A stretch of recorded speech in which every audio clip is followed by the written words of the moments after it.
Hello, and welcome to Cauldron Her Daddy, a podcast about sex, magic, astrology, and whatever else Meredith and I want to talk about. I'm Sarai Johnson, a somatic sexologist and a witch. And I am Meredith Holley, an astrologer, human design reader, and witch. Ooh, today we're doing the July month at astrology forecast and tarot reading. Yay! Yeah. And to me, I think we talked about it ahead of time. To me, a theme for July is revolution and the impact that our inner revolution has on the collective. There's a rule, a magical rule that astrology reflects that says as above, so below. Mm-hmm. And this is a big month for as above, so below in terms of quick change and insight and enlightenment. That's exciting, and we'll see how this all unfolds. Yeah. As above, so below, indeed.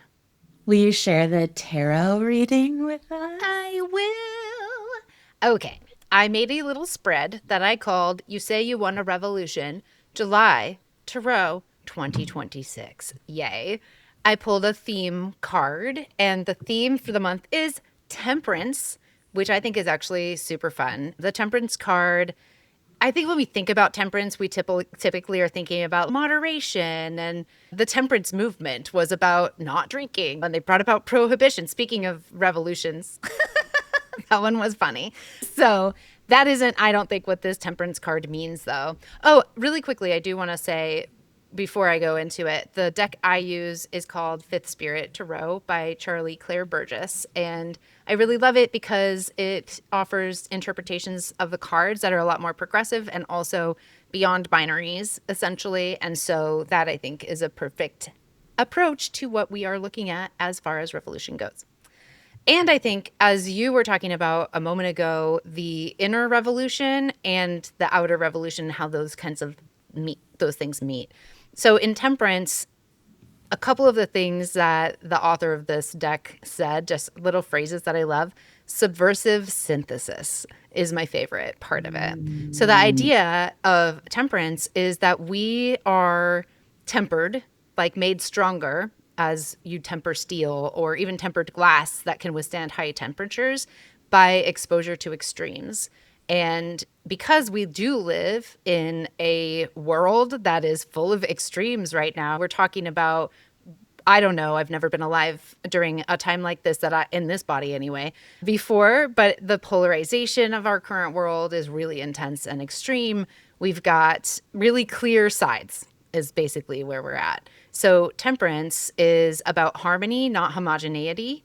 And it's also about really being with what is, I think, and alchemizing the challenges that are happening without, I think, disappearing into them, let's say.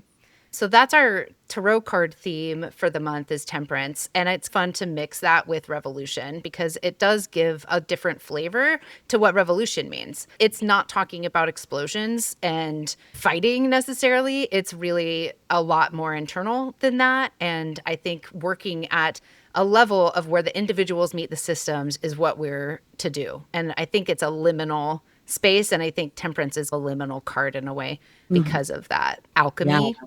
That subversive synthesis. And temperance in a lot of decks that I've seen, I know at least one deck I use, I can think of specifically, tends to be an androgynous card anyway. So it speaks to spectrum versus polarization. Yeah, totally. Do you mind? So that's Temperance, and that is our theme for the month. The other thing I did was pull from Kim Kranz's The Wild Unknown Animal Spirit deck, because I sometimes like to have an animal to think about as a metaphor for things. So the theme for July is the Oyster, which is about a patient secret keeper. It's hiding inner treasures. I think it's a very Scorpio-esque card, the way that Kim Kranz talks about it. But when in balance, the oyster feels blessed and generous and masterful.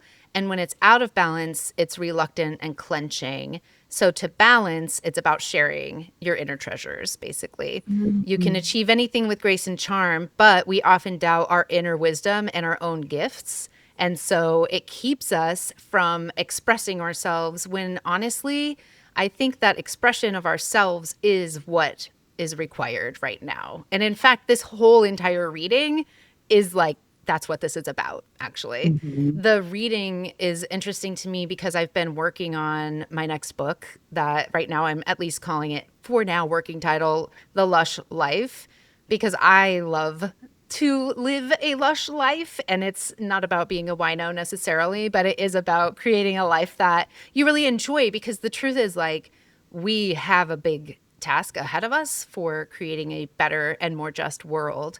But we can't do that if we're not well. And the only way I have found to be well is to live inside of my human body at the pace of human time, which is not what our culture is super into. So this is an interesting reading in that way. That's another thing to consider along the way. Well, and it's also interesting. I associate the Temperance card with patience Mm-hmm. also. And I for a while was pulling the Temperance card all the time reversed. Mm. And it was like allow myself to be frustrated. I think that there's like frustration that lives with that holding the balance between two different things.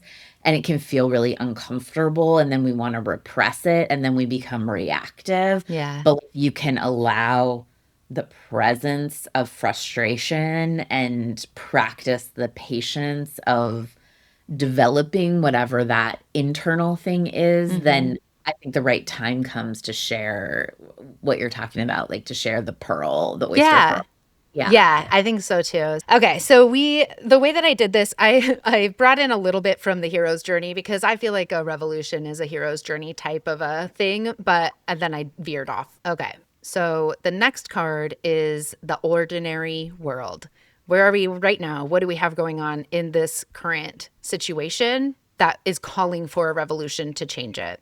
And that is the 10 of Wands. The 10 of Wands is a really interesting card, partly because I think tens for sure indicate the completion of a cycle and imply the beginning of a new cycle. And the 10 of Wands, it's that you've collected all 10 wands and now you have them, and there's so many, and now you've overloaded your fire, and your fire might go out because it's got so much going on. It's a burden of riches, basically. And 10 of Wands, I think culturally and collectively represents worth defined by productivity, and Mhm. letting go of seeing our worthwhileness, our right to be here, how about, as only a result of us creating things, of being available for capitalistic extraction, is the current regime that does need to fall away.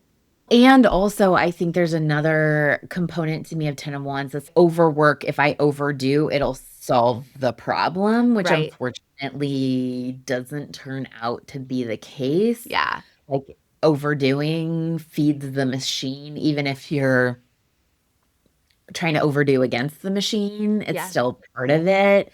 I love a mantra that I've been recently applying to the Ten of Wands that is there's nowhere I need to be and nothing I need to do. Yeah, I like that. And how many of us can literally say that at any given moment? Mostly not, but it is true. Yeah, especially to earn your right to be here, because if you're here, you belong. And that's Yeah. just how it is. Yeah. So I think that's really quite true for what the ordinary world is. And the next card is the vision for a better collective future. And that is the Knight of Pentacles, which I really love. I I'm, love the Knight of Pentacles yeah, lately. me too. I've Yeah. been getting it a lot. And it's basically an unstoppable knight, because the Knight of Pentacles is persistent and steady and puts one foot in front of the other and does the thing until the thing is done.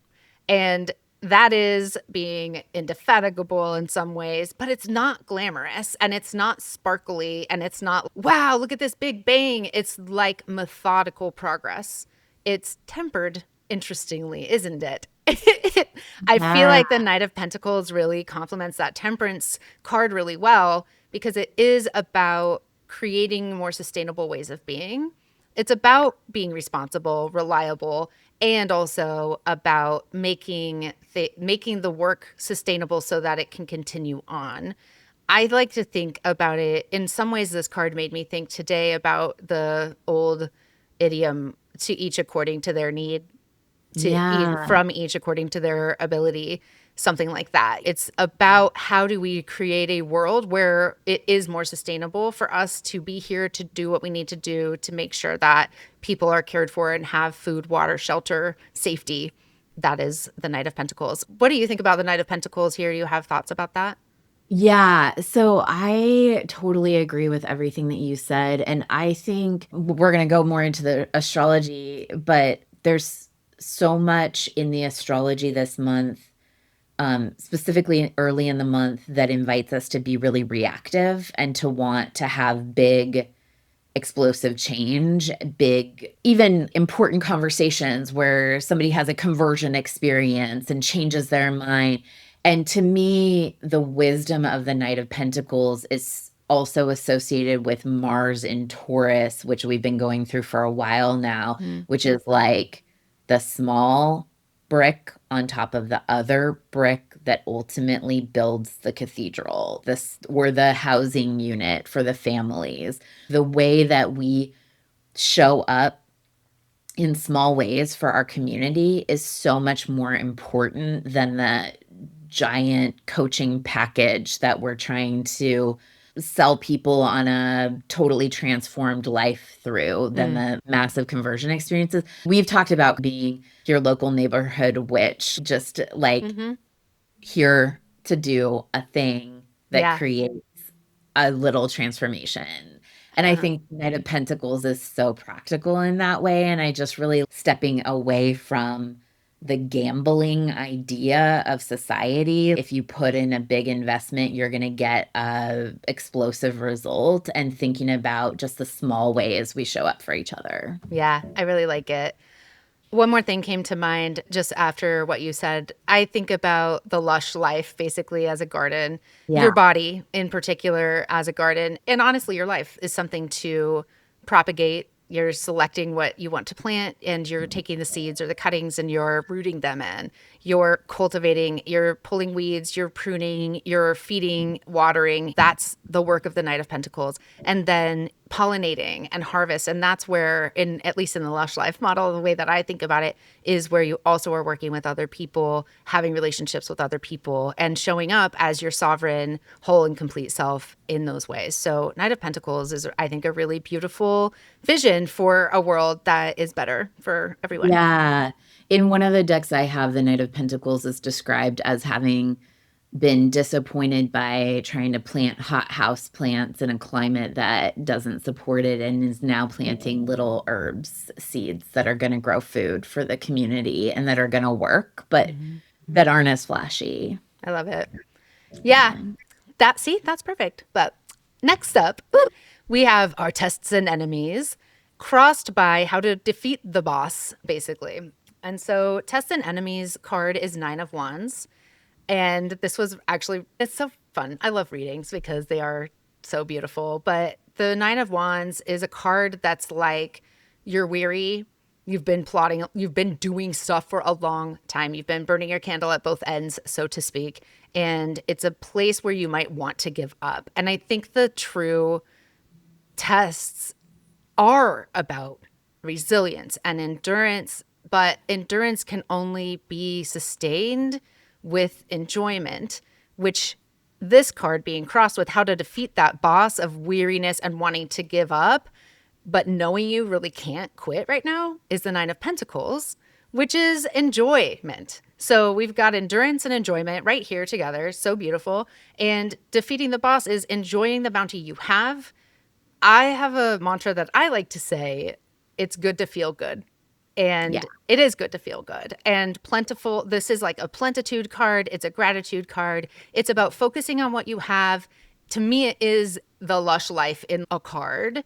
It's not, oh, it's so fancy. Oh, I have all these outside things. It's literally a life that is aligned with who you are as a person and that honors who you are as a person and the body that you inhabit in this life. So I love that too. I do think we get tired and it's hard to keep going.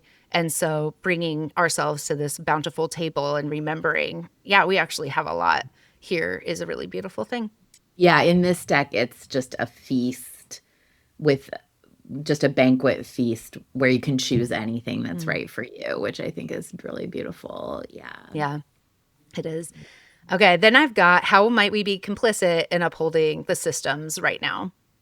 And this is who are we? It's the people who are on the side of revolution that says we would like different systems now, please. Thank you.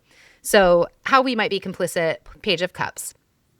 And I think this card is saying when we're complicit, when we are taking ourselves too seriously, when we're being closed-minded, when we're shutting out room for fun and enjoyment, and we're acting like we need to be the same as the system to defeat the system, and that's wrong. Actually, the Page of Cups is a card of joy and of play and of inquisitiveness and of curiosity and of, I feel like a pull with this card, like a pull toward something beautiful, like a pull toward the joy. And I think sometimes when we get into that place where we're like, this is serious business, and it is, we can become joyless, and being joyless is not gonna win the fight. And yeah. I also think there's a component of that's like we either have fun or things change. We either have community or we tell the truth. I think that there's a component of something that we do where we're like, I just want to have fun. So I don't talk about politics. Right. Or I talk about politics and it's not fun. Like, so we do what you're saying. We recreate more of the same torture, suffer. If I suffer more, it'll do something good, which is never true. We're like, I have to segregate part of myself. Yeah. Yeah. And then the in this deck, the Page of Cups is, and tell me if I'm getting this wrong, but it's a person in a wheelchair who's having fun with a balloon, and it's a kid, right? It's a kid Yeah. in a, It's a child. and I think that's a beautiful image because it's like there is the seriousness of the life experience, and that is real, and the fun is real. Yeah. Yeah. Yeah, I think so too. It is a let's go back and nurture our inner child. Yeah. And it's not just about us. And I think really again using the tools that the system wants to enforce isn't going to work. As Audre Lorde said, the master's tools will not dismantle the master's house. So yeah, the Page of Cups is how we might be complicit, like that kind of side of it. And then how do we hold ourselves accountable? How do we become accountable to this complicitness? On the nose. Thanks a lot, the guides. Justice. Literal. It's one of those literal ones. Yeah. Justice, you won't be surprised to learn, is a lot about accountability. It's about perceiving the whole story. Like, honestly, I think in this case, it's understanding the span of history and knowing how and why and where these systems that oppress us were developed, why they exist, how we have been a part of them for a really long time, and getting a sense of that, but also understanding not just your own narrative or story or experience in that system, but learning from other people what theirs is so that you can become more accountable to challenging the system. Justice is actually about challenging the status quo. It's about making things right. It is about how do we challenge the system and bring it to a reckoning. We can audit our own lives and take a look at, are we in integrity and alignment for ourselves? Are we doing what is correct for us, in the words of witchcraftery? But we also, in this place, I think it's also a really important card about agency. And it goes back to when you were talking a minute ago about the conversion experience. We often talk to each other just in our regular lives about the difference between absolution and accountability. And I think the Justice card is a card that says absolution isn't really the answer, and things happening in a flash and bang isn't necessarily the answer, but it is about taking your authority, taking responsibility for your own actions, your complicitousness, and learning to have boundaries with yourself, with others, and drawing the line of what you want to uphold versus what you would like to change. And I think being open to that is part of it too, like not being defensive. Like justice isn't you're in the defendant's seat and you need to prove yourself. It's about, okay, I'm showing up to this and participating and recognizing my part in the challenge and choosing to be different. Yeah. I think it's interesting to have those two cards together because the Page of Cups is also has a sense of I'm imagining a new reality, but it's just imagination. And then the Justice card is action and the consequences that the actions have. It's so associated with karma and the rule of physics that when you take action, it has consequences. When you don't take action, it has consequences. Yeah. And acknowledging those and allowing that to be neutral information so that you can adjust your action or inaction to get results that you want. Yeah. I Very like it. practical. Yep. Yeah. And speaking of practical, what are the practical tools that we have now at our disposal? And that is Seven of Pentacles. It's taking stock of what we have done, what we have, what we're building. And then this is the opportunity to make adjustments, to value the work that we've put in, including the mistakes that we've made, and recognizing that we can pivot. I think that Seven of Pentacles, one, is about the wisdom of experience, and it is a card of persistence, I think, too, of you might fail, but we still continue to fail better. Like, how do we keep making new mistakes is how I like to say it, instead of the same ones again and again. But the Seven of Pentacles is, I think, acknowledging that some of the things that we've done have been working and will continue to work, but also some of the things might not be. And so how do we shift that? It doesn't always mean that we throw out everything and start all over. It means that we might shift a degree, and then after a long walk, we're far away from where we would have been if we hadn't shifted that one little tiny bit. So I think that Seven of Pentacles is about work and persistence and continuing to try even when it feels like you're not getting where you want to go, because you will at some point. And honoring what you've done so far too, I think. Yeah. Yeah. Yeah. Yeah, that's a really good point. I think celebrating your successes and recognizing that like all is not lost, I think is important.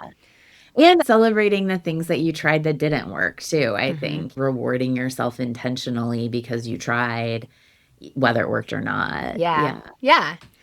The next card is how do we care for our collective in this revolution? And that is Queen of Cups, another one of those on the nose, perfect cards for this. But the Queen of Cups is the queen of the waters and the depth of emotion, in touch with empathy, intuition, creating emotional safety and connection, and allowing space for all of the emotions to exist, not just happiness, not just sadness, not just anger, but all of it. It's a space for that collective grief that we do have.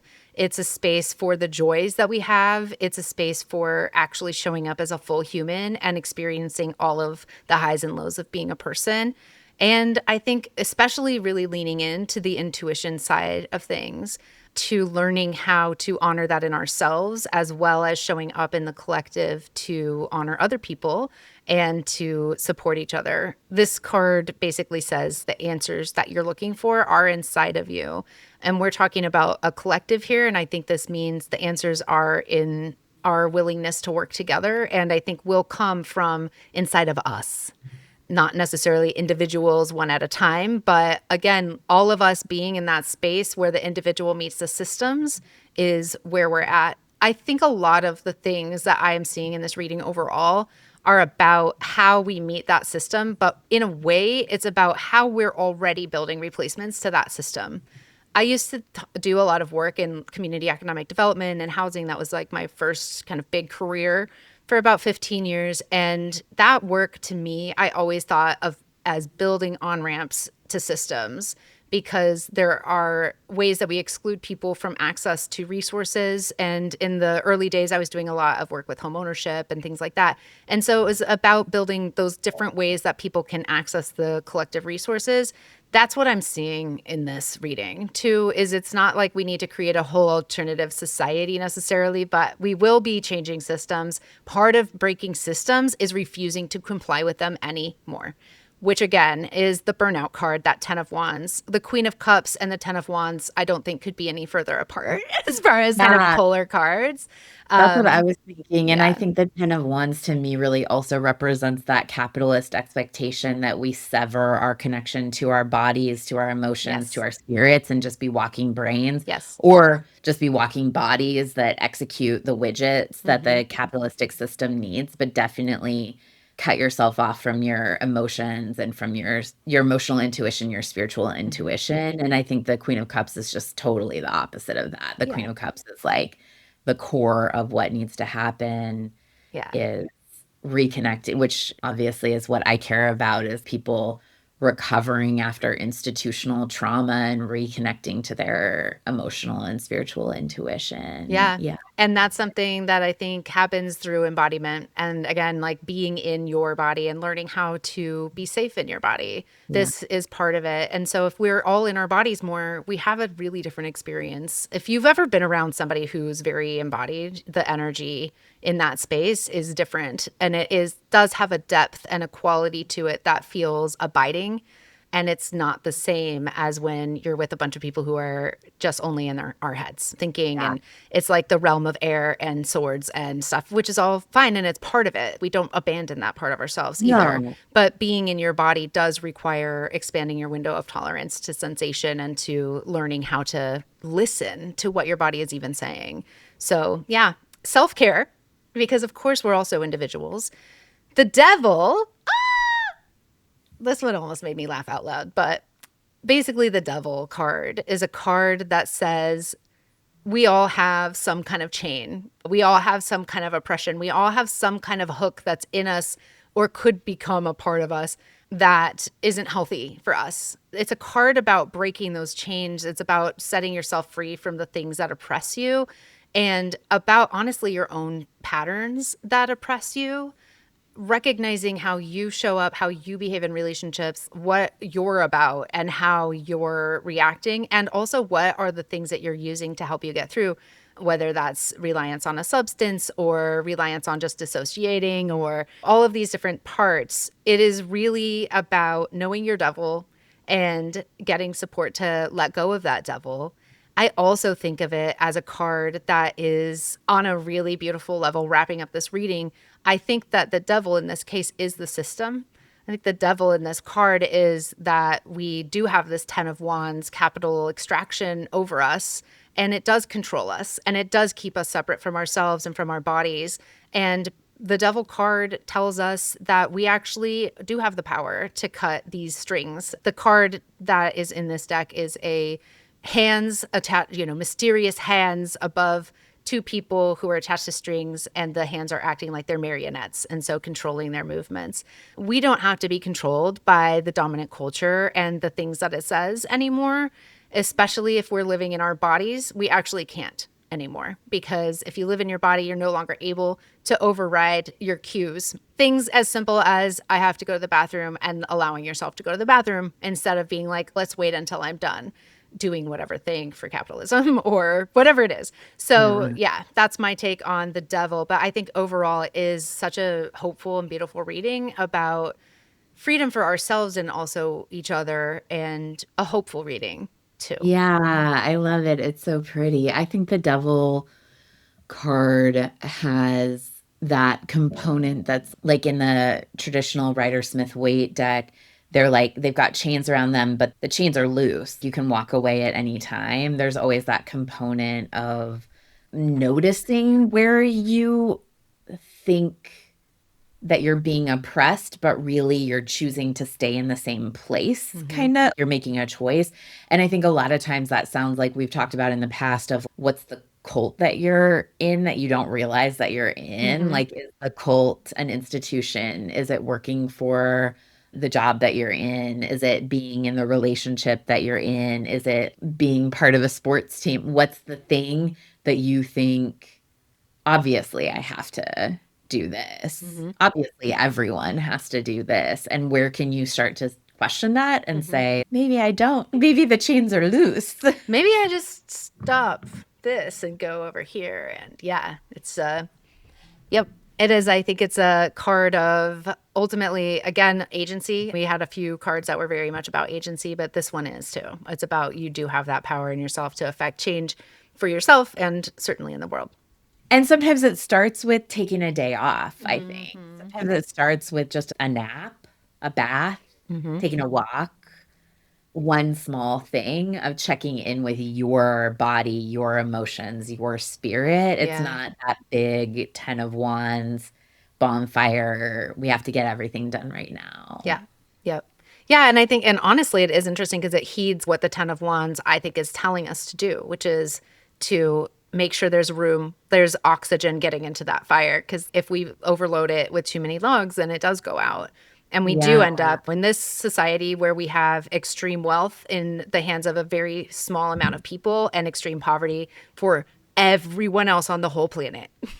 Like, not Yeah. extreme for everyone, but for a lot of people for sure. For a lot of people and becoming more and more people as the Mm-hmm. wealth gets more condensed Mm-hmm. into small pockets. Yeah. Yeah. Okay, let's do the astrology.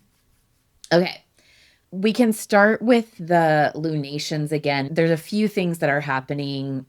There are major changes happening in July in the astrology, and they're just also the consistent things. So on the 29th of June, we have the full moon on the Cancer Capricorn axis with the moon in Capricorn and the sun in Cancer. Mercury goes retrograde, also in Cancer, and then Jupiter goes into Leo. So that all happens on the 29th. So those are the shifts that lead us into July. So we're recording this episode right before the Cancer Capricorn full moon. And that full moon is in a lot of ways about how we resource, how we nourish the institutional structures that we use to care for people, and the personal ways that we nurture ourselves and nurture others. And it's like the sun is in Cancer, it's in that personal nurture space. And then the moon is in Capricorn, in that institutional, the safety of the institution space. And that leads us into July when we're having more rethinking revolutionary kinds of aspects. And Jupiter's been in Cancer for a while. Going into Leo, um, it's just a much more public facing space. Cancer tends to be private, tends to be nested, tends to be ways that we care for our local community, our family, really, our the children around us, the most vulnerable around us. Leo is how we're on the stage. So Jupiter in Leo is a space in your chart where you may be comfortable with it or not comfortable with it, but it's a space where you are more the center of things or where you're invited to be more the center of things. The other thing that happens on the 29th that leads into the July astrology is Mercury goes retrograde. So Mercury is retrograde throughout the month of July, and that is an opportunity to rethink the Cancer space in our chart. So redo, rethink, repair. Any re words are retrograde words.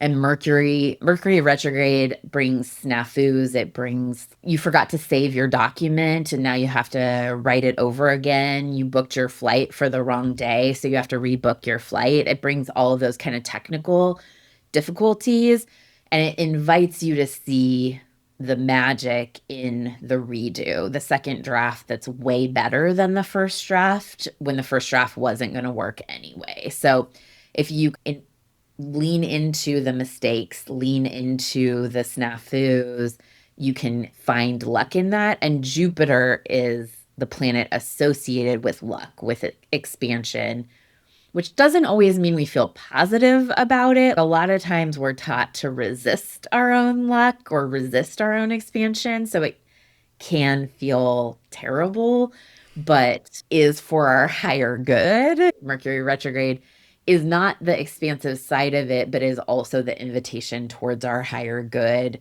in slowing down, kind of. thinking. The lunations that we're having this month in the context of all of those, of the retrograde, of Jupiter being in Leo now, on July 14th, we have a new moon in Cancer. So that's a new moon that's also in the space where Mercury is going retrograde. And so there is still Cancer emphasis. The sun's still in Cancer. We all have the entire zodiac in our charts. So we have all 12 of the zodiac signs in our charts. So this isn't specific to if you are a sun sign Cancer, if you're called a Cancer, you have Cancer in your chart. So if you look at your natal chart, you can check out where Cancer is and say, okay, this is a space where I'm rethinking, where I'm redoing things under the Mercury retrograde. This is also a space where I'm going to be invited to start things newly with the new moon. So the new moon is the time when the moon and the sun are in the same space. So the moon is how we experience emotion and also security.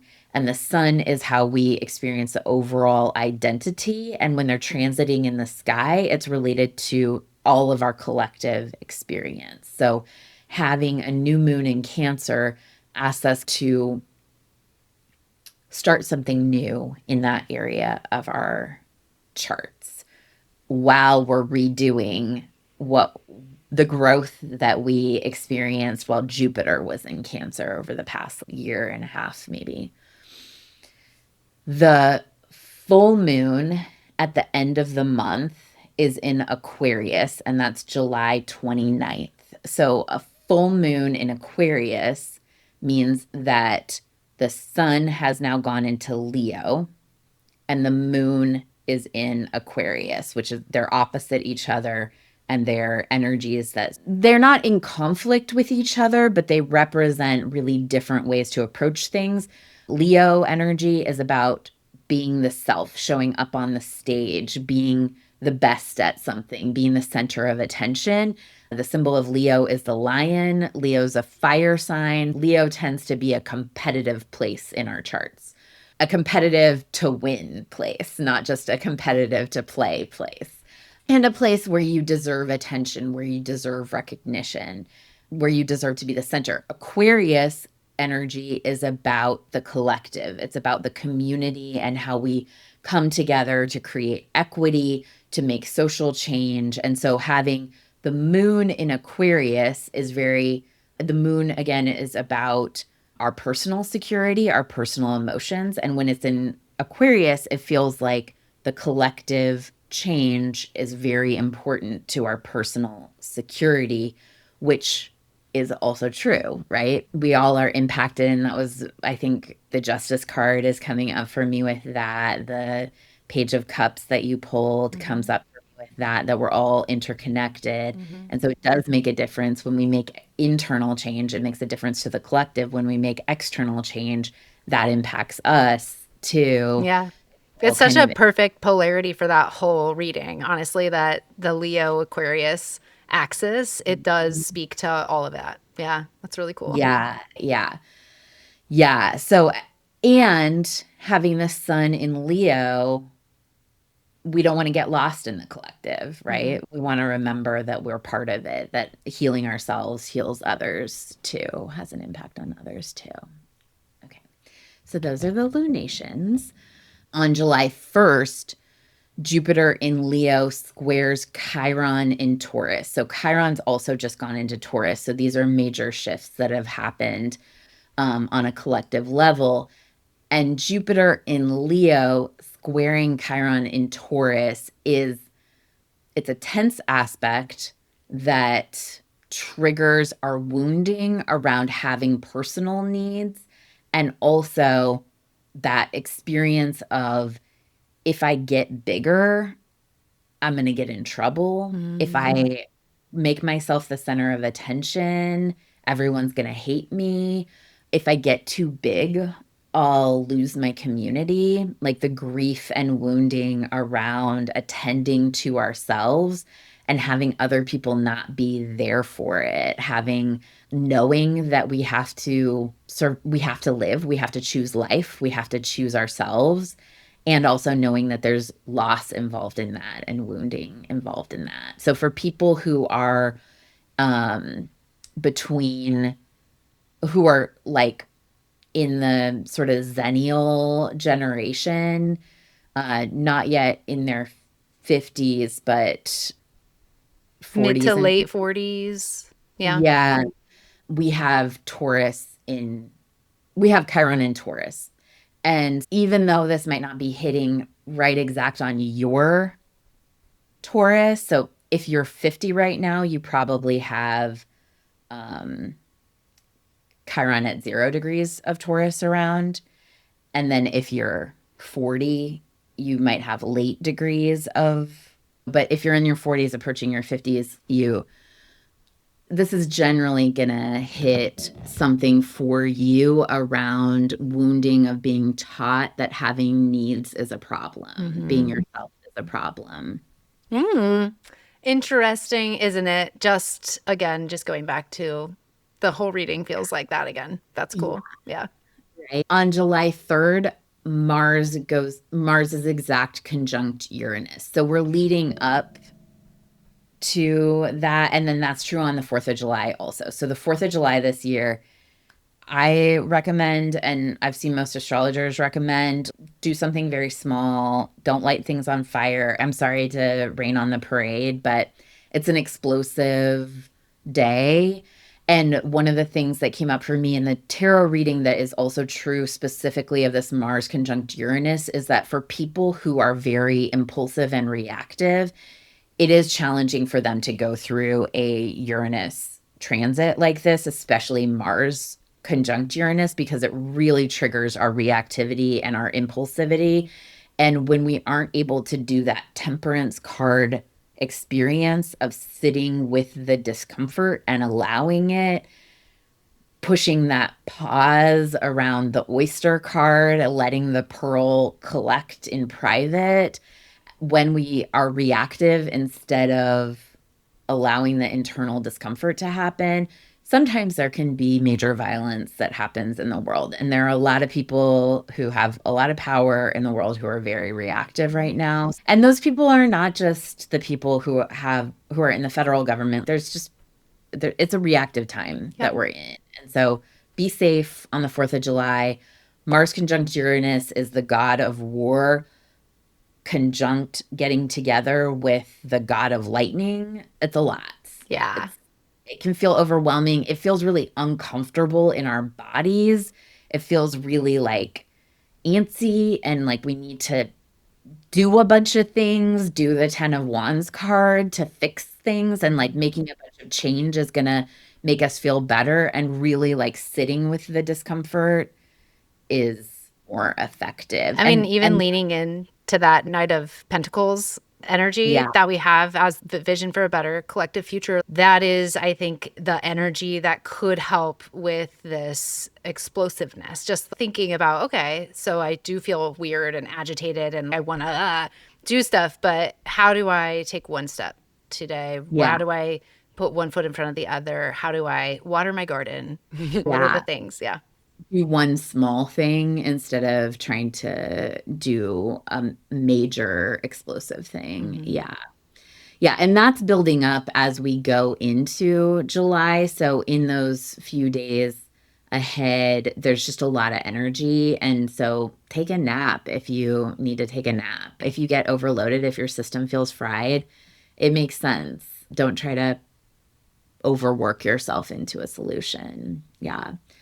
On the 4th of July, Mars in Gemini is sextile Neptune in Aries. And so that is um, more supportive of a small action of a Page of Cups style play action towards imagining a new future. So if you've been able to sit with the discomfort of the Mars conjunct Uranus in Gemini on the 3rd and the 4th, there's some support towards imagining something new, even letting there be an ideal, letting there be a dream that you're working towards.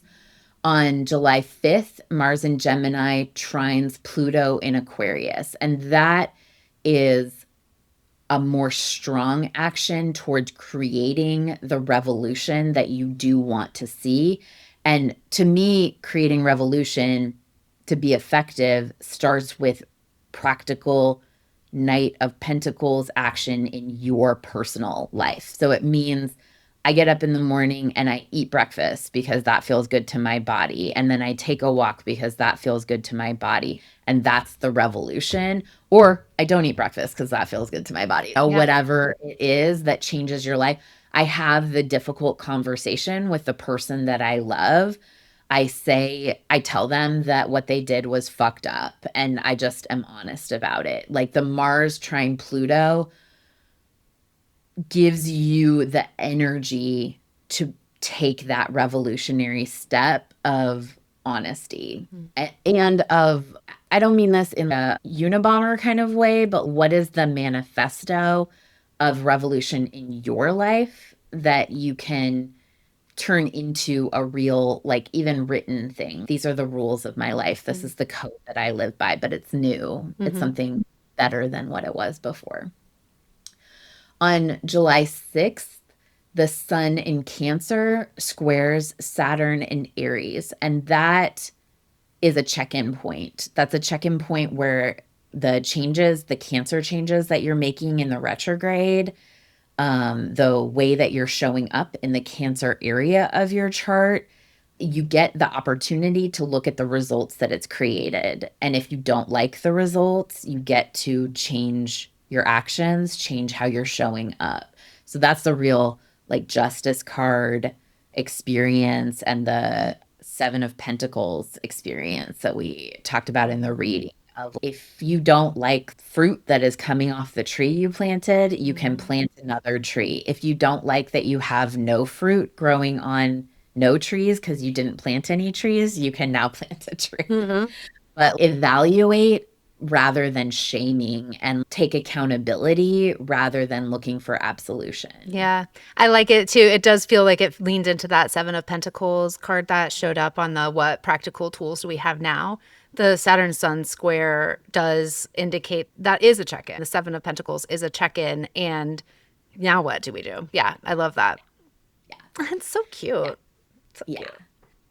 On July 7th, Neptune in Aries stations retrograde. These outer planet retrogrades, they happen a lot. I personally, some astrologers that I consider more pop astrology make a big deal about outer planets going retrograde.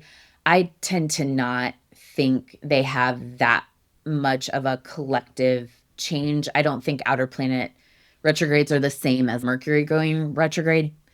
And having said that, it means that the Aries planets, if you have Aries planets, if you have Capricorn planets, if you have Libra planets in your natal chart, or if you have Cancer planets in your natal chart and they've been transited by Neptune, they're going to get another transit going back, and it's more of a long-term thing. Check those areas. And there are other signs that are going to have transits, but those are the more harsh transits, are the cardinal signs, which is Aries, Cancer, Libra, and Capricorn. On July 9th, Venus goes into Virgo. So Venus has been in Leo. She's been more a partier. She wants to be the center of attention. And then Venus in Virgo is more precise, more practical, clean up the house after the party experience. The Venus retrograde that happened when the Barbie movie came out and the Oppenheimer movie, the Barbenheimer summer, that was in Leo. And so this revisiting back to Venus in Leo invites us to look at the lessons that we learned around feminism that's fun and out there, like how we honor women in a celebratory way. And then Venus in Virgo tends to be more serious. It tends to be more like like I used to have a friend who would say, we would look at men fighting, a libertarian philosophy major, men fighting on the internet about theories. And she would say, every time I read these, I feel like I'm going to have to sweep something up later. And the Venus in Virgo is the sweep something up later Yeah. experience. Virgos love chore play. Let's be honest. I think Venus in Virgo is a great chore play time. Not as much as Capricorns, but True. Yeah. we do love a clean space. Yeah. On July 12th, the sun conjuncts Mercury in Cancer. That's called a Cazimi. That's a time where Mercury's been going retrograde. You've been having all these problems. You've been having to redo things. You've been like frustrated by you try to start the car in the morning and it doesn't start the first time. You have to get out and walk around in a circle and then it'll start or something. Cast a circle to get your car to start. That's how it has Yeah. to work sometimes. Yeah. And then the Cazimi on July 12th, that's a moment where you're invited to have some clarity about the lessons that you're learning through having to redo things. Where does the magic happen in developing that temperance patience in the redoing, in the snafus? On July 13th, Venus in Virgo squares Uranus in Gemini. And that is a moment to look at the freedom that you have in relationship, to look at your connections and to say, how am I able to be vulnerably myself in these relationships and how am I not? How do I want to reevaluate? I think that an experience of trust in connection, which Venus in Virgo is very about trust and reliability, right? And one experience of trust in connection is consistency, but another, and showing up for safety for real tangible physical needs. Another experience of trust in relationship is that if you change, somebody will still accept you. If you express your full weird self, somebody will meet you as who you are. The consistency of Virgo can sometimes feel threatened by the freedom of Uranus, but really the freedom is part of the trust. It's like a core component to real connection. Then we go into the July 14th new moon in Cancer. And so that's another, so the 12th, we get that Cazimi. We're invited to take a look at the retrograde experience and what we're learning. And then the new moon in Cancer allows us to set new intentions, to do a ritual, to start something new, to invite something new in your life. And I would recommend if you do a ritual to allow it to be a very feeling based Queen of Cups experience, like a security, emotional security, intuition. How do you want to allow your emotions and intuition to fully express themselves in the Cancer area of your chart? Especially look at the house that it's in. This also initiates a major outer planet alignment that's called the Barbeau basket, which I really hate that term. So I don't know why. It just makes it's like nails on a chalkboard to me. It really irritates me. And I don't want to be disrespectful to the astrologer named Barbeau that it's named after, but I am like, there's something about it where I'm like, don't call it that. But I just want you guys to know that it has a name. That's amazing. Amazing. So the Barbeau bath. Is it just because it's hard to say? Because that does Barbeau basket. That's a lot of I think I believe that the cosmos shouldn't be named after a person. Oh, Like I that's think it's fair. offend me like to It actually say almost made you gag trying to say it. it So, bothers me and I appreciate the guy who did it. I want to be respectful, but I'm like you don't get to name the stars after yourself. I fair. And Yeah. not that he did, because other people were like, oh, good for you. I'm not saying I'm reasonable. I'm just saying it bothers me. So this alignment, this planetary alignment, ultimately is Pluto, Neptune, Uranus, and Jupiter all sextile each other, which does not happen. It's like not just a once in a lifetime experience, it's a once in generation upon generation. It's hard to even conceptualize this happening in this exact same way again as humanity survives. It's very unique. So a sextile is a supportive aspect. It's like a gentle, supportive aspect where all these outer planets are in agreement with each other. So I'll go through them. So July 15th, Uranus in Gemini sextiles Neptune in Aries. On the 17th, Uranus in Gemini trines Pluto in Aquarius. On July 20th, Jupiter in Leo trines Neptune in Aries. And then that same day, Jupiter in Leo opposes Pluto in Aquarius. So this is what creates kind of the basket shape. Like they're opposite each other and the rest are in a little woven web.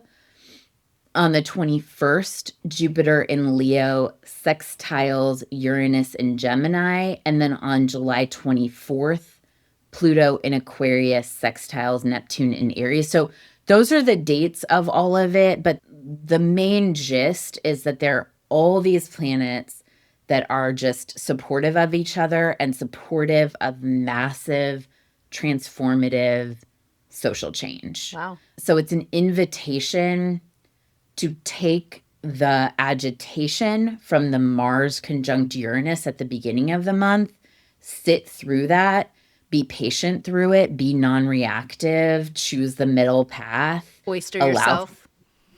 Oyster yourself, allow internal transformation to happen, because in the middle of the month, from the 15th through about the 24th, there are going to be all these exact alignments that, if you're able to sit with the transformative process, creates that pearl that impacts not just your personal life, but also potentially the collective. That's amazing. All right. We have an Yeah. assignment. Let's get in there, guys. Yeah. Yeah. Yeah. And so I guess part of the thing that bugs me about all of this having a particular name, though, is that we're probably not going to feel the effects of it while it happens. It's not, people are saying this is an enlightenment experience and everyone's going to experience enlightenment. My personal guess is that we are going to experience some severe discomfort early in the month. It's going to feel really uncomfortable. Something's going to happen in the middle of the month that we're not even going to realize until next year was a major change for us. And so I invite the universe to prove me wrong. I invite it to feel really impactful and enlightening. I just like And picturing you setting up a table on a college campus. That's universe, prove me wrong. Barbo's basket, you guys. Yeah, my whole vibe is universe prove me wrong. But I'm open to being wrong and to having it feel like an impactful experience. And I think whether or not it feels impactful, this is a really good time to cast your spell for the world that you want to live in. And casting the spell involves setting the ritual, setting the intention, doing the ritual, and taking the action to then create that world, right? It's not just that enlightenment experience, that conversion experience. It's all of it. Okay. So I'm just going to interpret all of those together because they are intertwined with each other, and all of it is major change. In the midst of that, on July 19th, Mars in Gemini also sextiles Saturn in Aries. And that's one transit in the midst of the basket that I think can encourage us to take real action towards accomplishing whatever spell we're casting. All of the sextiles, the outer planet sextiles, are happening at 4 degrees of their sign. The Mars sextiling Saturn is at 14 degrees of Gemini and Aries. And so if you have planets that are in the early degrees or the middle degrees of any sign, take a look at how this impacts you, because that is one of the cool things about it, though, is the outer planet alignments are generational. They exist for a long amount of time and impact people broadly. They're not a daily thing. And then in the midst of that, the Mars sextile Saturn is more quick moving, but it's more action based too. It's less theoretical. So both exist. On July 22nd, the sun goes into Leo. So we love our Cancer moment. But you can finally stop crying on July 22nd, everybody. I can say that because I'm a Cancer. Yeah, that's true. And I really do tend to cry a lot during Cancer season. It's such a bummer for me, but it's just a part of life. Crying is good for you. One of my childhood traumas was that when I was like 3, I had my best friend over and she was a Cancer and she fell down and scraped her knee and was crying. And my mom was like, "Oh, don't cry. Look at Meredith. She never cries." Oh, wow. I was like, "Oh no. Oh," even as a little 3-year-old. I don't think this is good. And poor little Cancer friend, she's allowed to cry. Yeah, exactly. Yeah. But yeah, you're allowed to dry up a little bit as the sun goes into Leo. And that does start a hot fire season. Leo's a fire sign, but it also is a major fire time in the Pacific Northwest. So not only am I saying stay inside on the 4th of July for your own personal lessons around reactivity, but also everybody should be fire safe, respectful of the veterans in our midst who are traumatized by fireworks and the dogs who don't love it too. I know. I always think about the dogs. Poor doggies. I know. On July 23rd, Mercury stations direct in Cancer. So 22nd, 23rd, we're ending this Cancer process, right? Mercury is going direct. It's still going through Cancer, which is a little bit more watery type thinking, a little bit more, even sometimes melancholy type thinking, but also beauty oriented, right? So we're still in Cancer, but it's going direct, and that does make a big difference, I think, just in general. On July 24th, Venus in Virgo sextiles Mercury in Cancer. And so that is another supportive aspect towards gathering the lessons that we've maybe learned around the Venus transit so far in Virgo, the Venus square to Uranus in Virgo, the Venus in Virgo square to Uranus in Gemini, and thinking through doing some journaling about what you're learning so far in July, processing and accepting lessons, but also I like a Virgo Cancer combination personally because I think it's very like I've made the home safe and beautiful and now the kids can come and play. Yeah. I think that, and here's a charcuterie board. Enjoy. yes. Yeah. Yeah. Everything's tidy and safe and everyone can have a good time at the party now. And so that impacts how we relate to each other and also how we think about things and communicate. And then that's the same day, July 24th, where Pluto in Aquarius sextiles Neptune in Aries, which is the last one of those outer planet sextiles that completes the basket shape. Which basket? Just kidding. Just kidding. I'm not going to make you say it again. I also think it should be called a web instead of a basket. I just have a lot of issues. I think you need to write to the astrology authorities and let them know. A strongly the guy worded in letter. charge. Yeah. Dear astrology king. I'm not going to because they're going to be like, no, here's the reason and it's called that. And I don't need to know because I already know the reason and I want to be respectful. You just disagree with it. Totally fair. I don't like how it feels. On July 26th, Saturn stations retrograde in Aries. Saturn retrograde, I think, is like the Neptune retrograde, where it is an outer planet transit. And the main thing that you want to pay attention to about it is the planets that it's going to retrograde back over in your chart, the aspects it's going to make to your chart. And I think that's really the main thing that you want to pay attention to about it. On July 27th, the sun in Leo trines Neptune in Aries. And so that's another space where there's supportive energy towards imagining a new future. So we've gone through at that point the web or basket shape that is so impactful.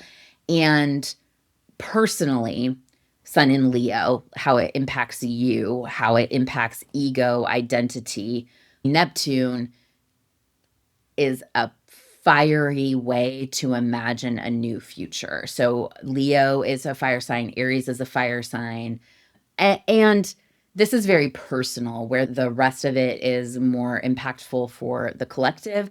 This is an opportunity to imagine what a new life looks like for you, what a more courageous life looks like for you. And then that same day, the sun in Leo sextiles Uranus and Gemini. And that is an invitation to imagine what life would look like if you were free to be fully yourself. So this is a good day to imagine that personal side of what it means to embody courage, to be fully yourself. On July 28th, most of the day is a void of course moon. So if you've done that work on July 27th, a void of course moon is a day where the actions you take aren't going to have major consequences. And so it can be a day to experiment with this new courageous life, knowing that it's not going to have such major impacts as it would other days. It can also be a good day to rest and contemplate the actions that you're going to want to take in the future. And then on July 29th, Venus in Virgo squares Mars in Gemini. The sun conjuncts Jupiter in Leo, and we have the full moon in Aquarius. So Venus squaring Mars is I don't know, it's like a sexy aspect. You can speak if you want to a Venus square Mars, but it's like a flirty, sexy, go out and do the thing, try whatever you want to try. Venus in Virgo isn't a particularly flirty placement, but Mars in Gemini is a particularly flirty placement. And so it's, I don't know, try the thing. Flirt with a new idea, flirt with a new action, flirt with a new person. The sun conjunct Jupiter is be that version of fully yourself, expand yourself, be too much. It's a good be too much day. And then full moon in Aquarius is a lot. So this is a lot of a day. I tend to fry out on these days, but I don't know. Yeah. Do you want to speak to a flirt club action? A flirt club. Everybody, let's talk about flirt club all the time. Flirt club. Mars square Venus is interesting. I like Gemini is a fun energy, but it does make sense to just try some stuff. And I do think that it actually is an interesting one too, in the idea of the devil card. Setting yourself free. Mars being about sex and aggression, I think, is important. But it's like, how do you set yourself free from the things that are keeping you back? And perhaps this is a place to explore, to be open to things that might happen or things that you might be interested in seeing happen. Yeah, I think that's a fun one. So yeah, let's get flirty, everyone. Yeah, and then I think also having that full moon in Aquarius, it can feel like our security rests in the collective being secure before we become ourselves, but us becoming ourselves, trying things, whether they succeed or fail, being too much is part of the collective It changing and transforming. 100%. It's going back to this reading one more time. The whole point is to be yourself in your own power, caring for yourself, caring for the collective, doing the thing each day, one foot in front of the other. But ultimately, it is about that freedom, and it's about how we interface with the system. Once again, a system will be broken the less people comply with it. And so Yeah. if we continue to comply with it, it'll just keep going as it is without ever stopping. But instead of complying, more and more people choosing themselves and choosing to make it safe for themselves to be themselves, in spite of what's happening around them, is how change happens. Look at the LGBTQ community. We're still recording this in June. Happy Pride. But it is, I think, a great example of choosing to be yourself in spite of the collective not being safe for you to be yourself has made it so much safer for zillions of other people. Generations and generations of people fought to make it so that I can be like, hello, I like people of all genders, and that is my sexual orientation. And it's not the same as a cisgendered, heterosexual, monogamous, whatever, which is the only thing that was ever allowed before. But yeah, the collective isn't going to become safe for every part of the collective until we decide that we are going to take up the space that we need to take up. That how big are you? Just allow yourself to be that big. That's how we Yeah. have to do this. Exactly. Or even a little bigger. Let yourself stretch. Because you do. It's a little fish in a big pond. A goldfish released into the wild becomes a terrible invasive species and they get really big. And that is what happens when we allow ourselves to expand. We do expand further and further. And that is scary because we think that it's unsafe to be seen, but it is a space and time for us to take that upon ourselves and to stand in our own authority and make our own decisions. I was talking to somebody one time and I was talking about being authentic and being authentically ourselves and becoming more ourselves. And he said, but what if I find out that who I am is bad? What if who I am is an invasive species, like you're saying with the goldfish, right?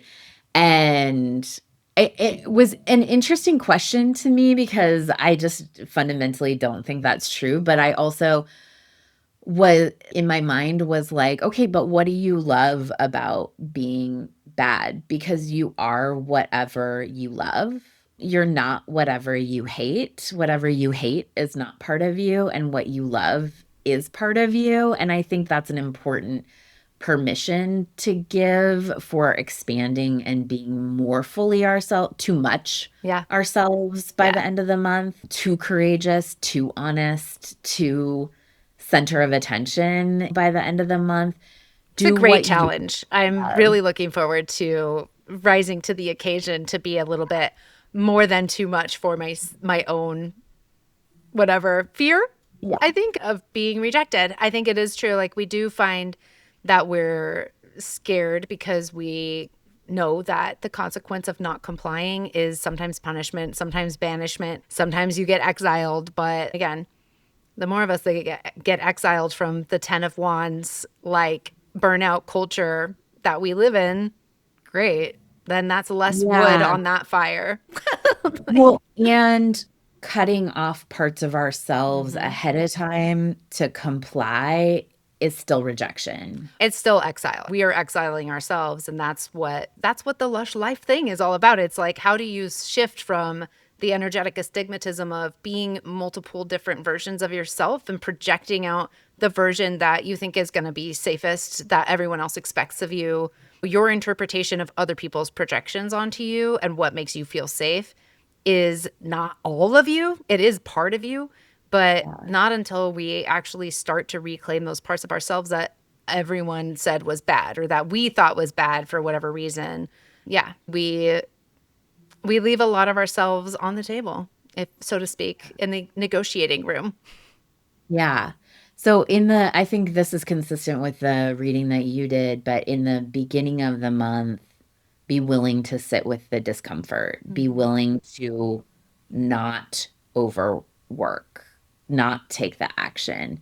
In the end of the month, in the middle of the month, allow the transformation to happen. And then in the end of the month, be totally too much. Perfect.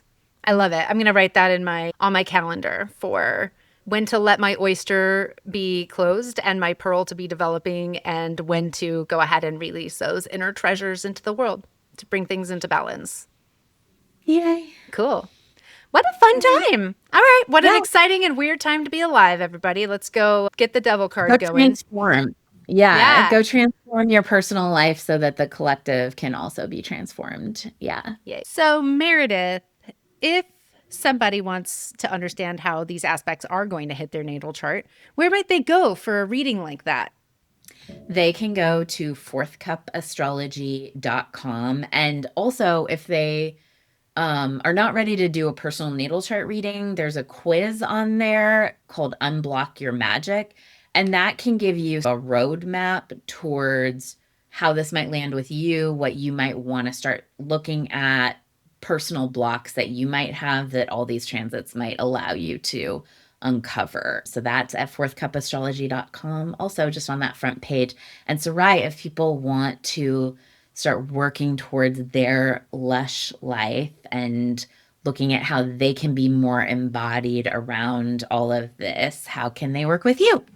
Ooh, you should go to my website, saraijohnson.com, SaraiJohnson.com, and you can take the Desire Map quiz there. You can schedule a call with me. You know, what do you want to do? Let's figure it out together and talk it through. You can also book a reading there with me. I do a reading called Inner Terrain reading, which is about reading your chakra energy and understanding where you are with that and what your landscapes are. It's a way that I relate to my own internal chakra system and have found it to be a really beautiful way to do Reiki and cultivation with other people as well. So yeah, come on over. Let's get this party started. Awesome. Yay! We did it!